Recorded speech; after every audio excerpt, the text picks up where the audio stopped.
dédé wòyí o ẹ̀yin èèyàn wa, èyí ni ìròyìn Yorùbá láti iléeṣẹ́ amóhùnmáwòrán ti YNN. Segun Pryme ló ní ìròyìn yín. Síwájú àwọn bẹ̀rẹ̀ pẹ̀lú ọ̀rọ̀ òṣèlú. Àwọn ọmọ ẹgbẹ́ ilé ìgbìmọ̀ aṣòfin ní orílẹ̀-èdè Nàìjíríà tí a mọ̀ sí Senate wọ́n ti fi ọwọ́ sí orúkọ tí olórí orílẹ̀-èdè náà ọ̀gbẹ́ni Muhammadu Buhari tó fà sílẹ̀ fún ipò mínísítà lọ́lọ́kan-ò-jọ̀kan.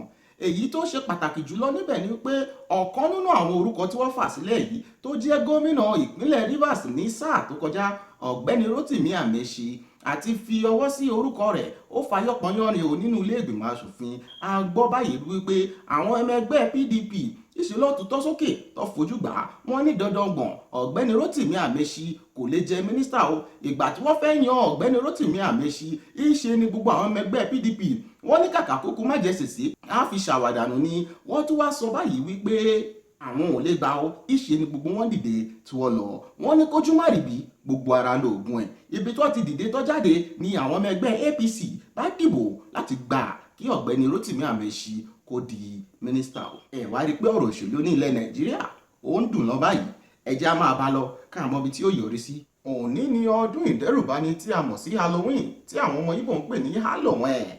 Irú ọjọ́ òní la ó rí àwọn ọmọ kéékèèké tí wọ́n máa kọlẹ̀kùn káàkiri wọ́n máa tọrọ súwìtì àti ṣingọ́ọ̀mù.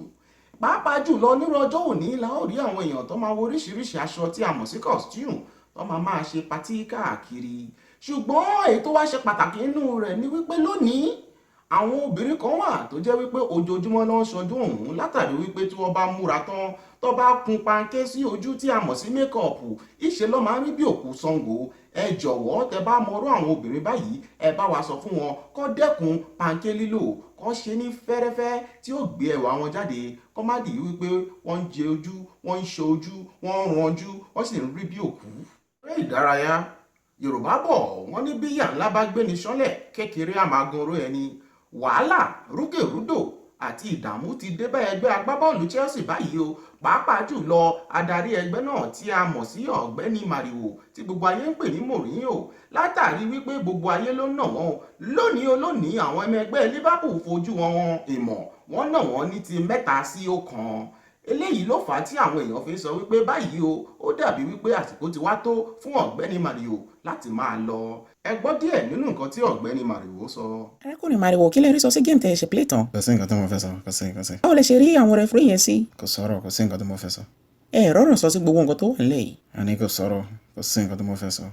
Ǹjẹ́ ẹ rò pé àwọn fáǹsì yìí ò ní ní kọ́ lé yín báyìí? Kò sọ̀rọ̀ sẹ́. Ṣùgbọ́n àwọn kan tún sọ wípé eléyìí tó tojúkọ ẹgbẹ́ Chelsea yìí kò ṣe ẹ̀yìn dókítà ẹgbẹ́ ọ̀hún ní ìgbà kan rí tí wọ́n fi agídí lé lọ.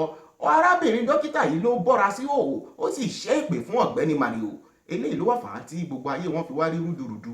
Ṣé ǹjẹ́ àní lọ bẹ dókítà yìí báyìí kó dáríjì ẹgbẹ́ Chelsea? Ẹ̀yin èèyàn wa ẹ máa bá wa ká lọ lórí ètò yìí kẹ́sì máa fi àdúrà ran ẹgbẹ́ ọ̀hún lọ́wọ́. A ò ní lè rejù báyìí lọ lórí ètò ìròyìn tòní. Ẹ ṣé tí ẹ̀ ń wò wá ojú tẹ́ fi ń wò wó ò ní fọ́ bẹ́ẹ̀ sì ni etí tẹ́ fi ń gbọ́ wa etí ọ̀hún ò ní di o. Ẹnu tẹ́ fi ń rẹ́rìn sí ìròyìn kàyéfì wa ẹnu ọ̀hún ò ní ká léyìn o.